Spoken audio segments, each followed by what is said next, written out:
Hampir sepertiga penduduk Indonesia sudah menggunakan WhatsApp. Dengan data ini, ya, menurut Statista, WhatsApp menjadi aplikasi messenger yang paling populer di seluruh dunia. Tapi tahukah Anda, siapa pendiri perusahaan yang bernilai miliaran dolar Amerika ini? Dan bagaimana ia melakukannya? Ada yang kenal?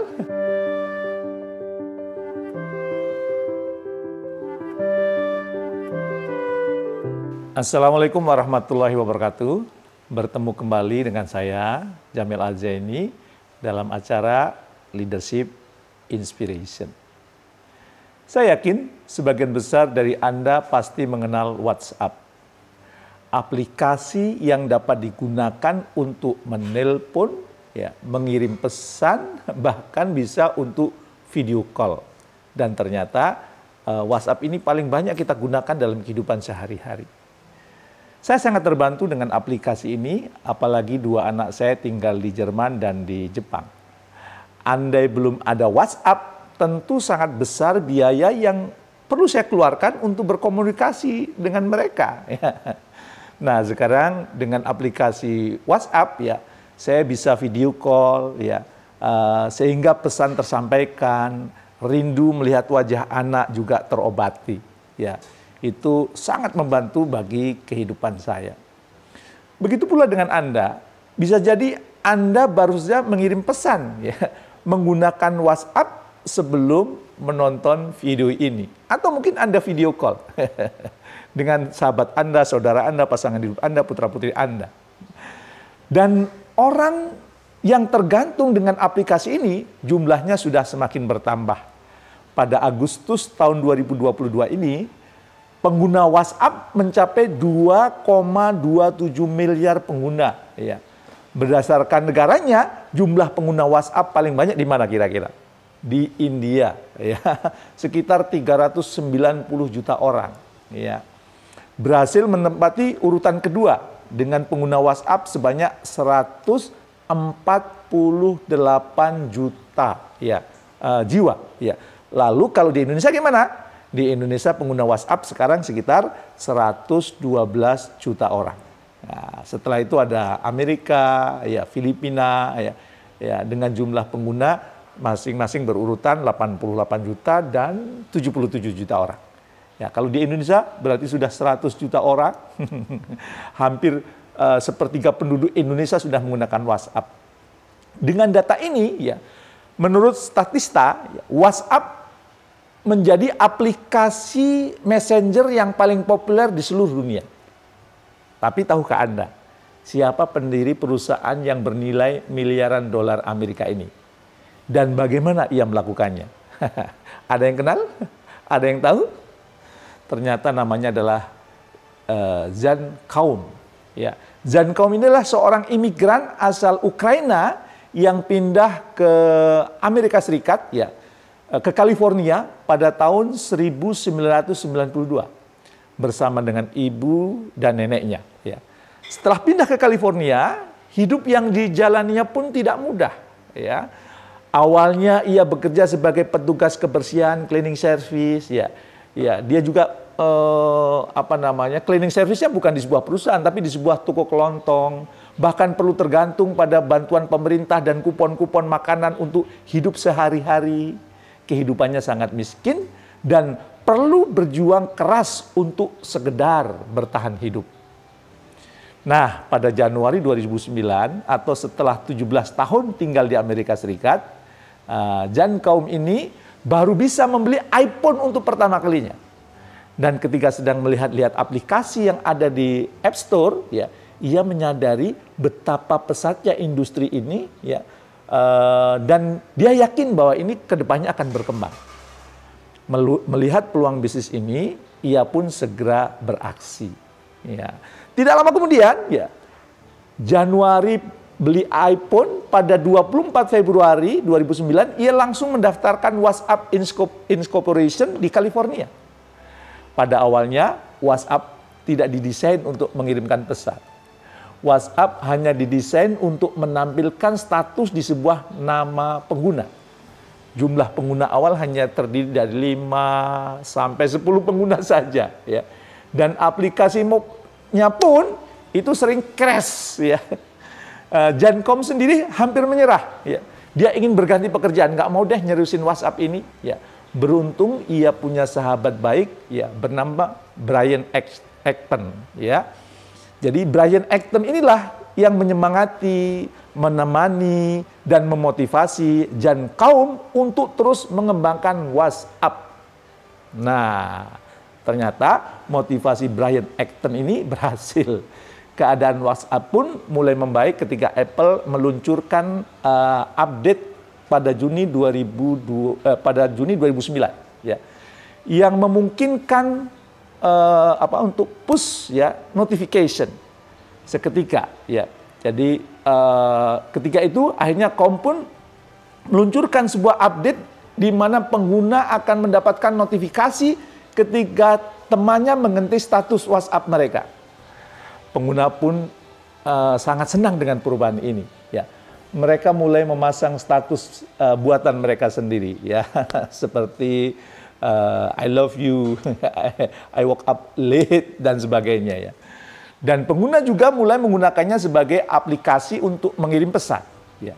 Satu pengguna akan mengubah statusnya menjadi Hai, WhatsApp. Dan pengguna lain akan memberikan jawaban dengan mengubah status mereka. Tidak ingin melewatkan kesempatan ini, Jancom kembali meluncurkan update dengan fitur pengirim pesan. Sejak saat itu, WhatsApp terus bertumbuh dengan pesat hingga saat ini. Kita menjadi pengguna WhatsApp bersama 2,7 miliar lebih penduduk bumi. Ya. Hal yang menarik dari Jancom adalah bagaimana ia tetap terfokus untuk mengembangkan aplikasinya. Pada masa awal-awal ketika WhatsApp mulai viral, ya, Jancom ini dan sahabatnya Brian Acton terus-menerus menolak untuk berbicara kepada media, ya. Dia enggan mengungkapkan WhatsApp, strateginya WhatsApp, atau enggan memperkenalkan WhatsApp, ya. Bahkan di tahun 2011 dalam sebuah acara makan siang, salah satu staf pernah bertanya kepada Jancom, mengapa ia tidak berbicara kepada media, ya. Dan Jancom hanya menjawab bahwa marketing dan media hanya akan mengalihkan pandangan dan membuatnya tidak lagi terfokus pada produk yang bisa memuaskan pelanggannya. Bahkan setelah ia pindah ke gedung baru pada tahun 2014, ya, karena jumlah stafnya yang terus bertambah, kaum tetap menolak untuk memasang pelang, ya. Kalau kita kan suka ada pelang nama kantor gitu, ya. Ya, dia tidak mau memasang itu, ya. Jadi di gedungnya dibuat polos, ya.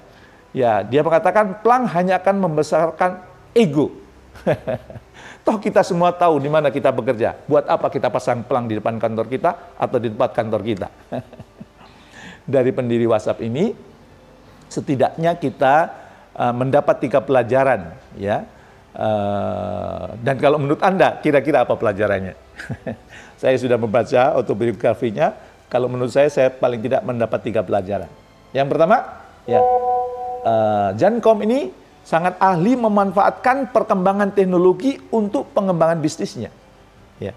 Saat Jancom membeli iPhone, ya, untuk yang pertama kali, ia sangat terkejut melihat perkembangan teknologi yang luar biasa cepatnya, ya, dan keterkejutannya ini tidak membuatnya shock berkepanjangan. Bahkan ia melihat ada peluang yang bisa dimanfaatkan. Ya, kita semua tahu, ya, di dalam kata peluang ada kata uang.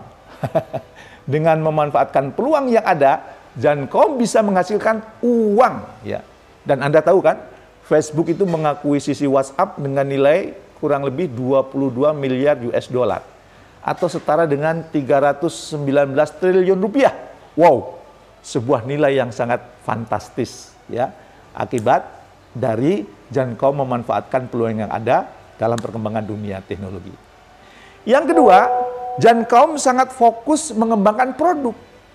Ia sangat yakin bila produknya mudah digunakan, murah dan nyaman bagi banyak orang, maka penggunalah yang akan memasarkan dan mempopulerkan produknya. Ya. Menurut seorang psikolog ternama, Daniel Goleman, ya, terdapat 3 hal yang perlu menjadi fokus bagi para leader.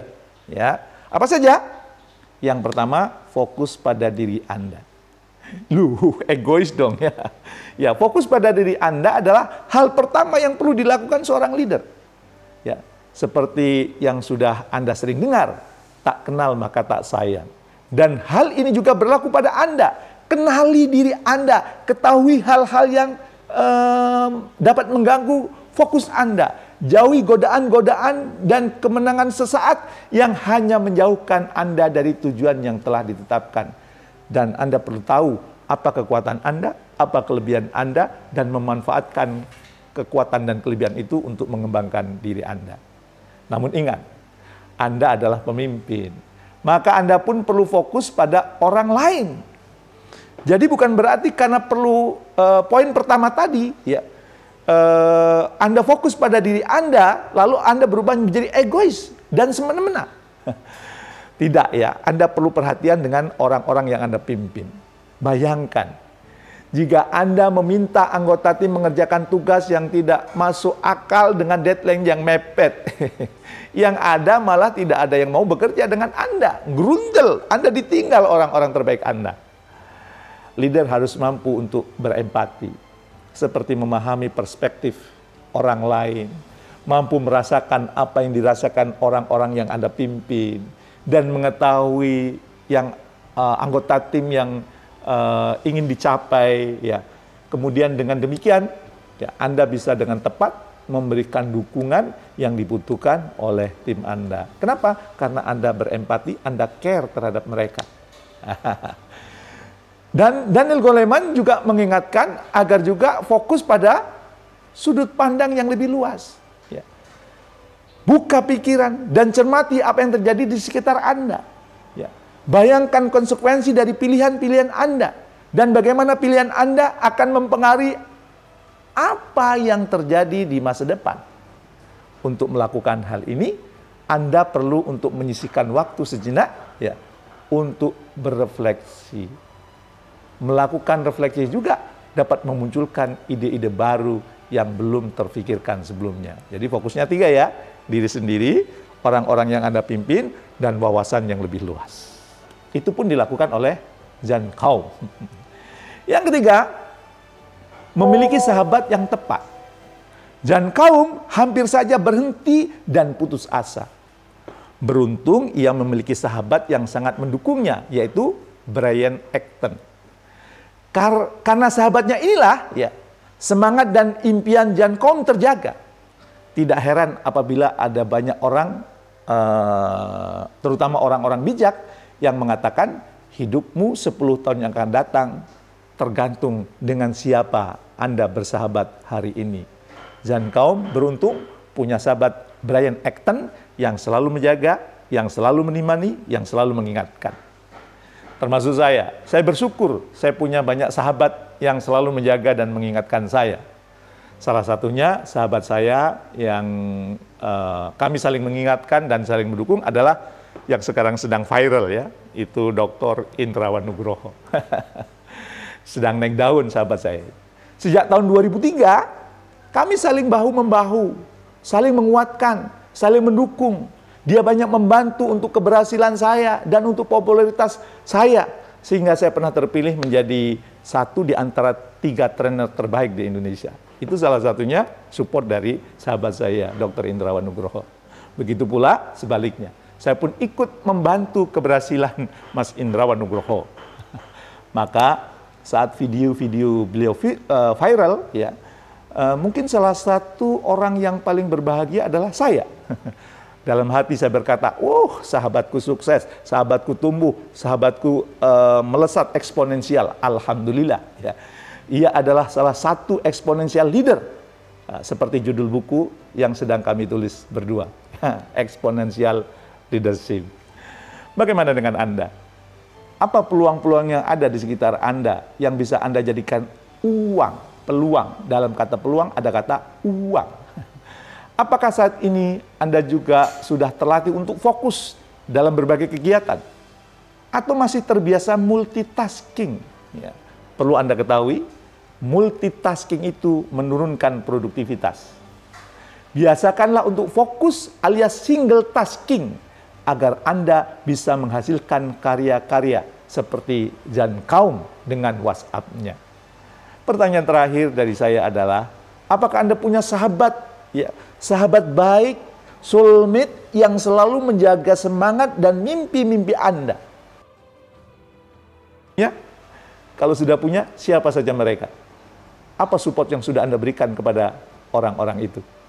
Nah, semoga Anda tetap menjadi pemimpin yang benar-benar memimpin dengan belajar dari berbagai tokoh, salah satunya pendiri WhatsApp, Jan Kaum.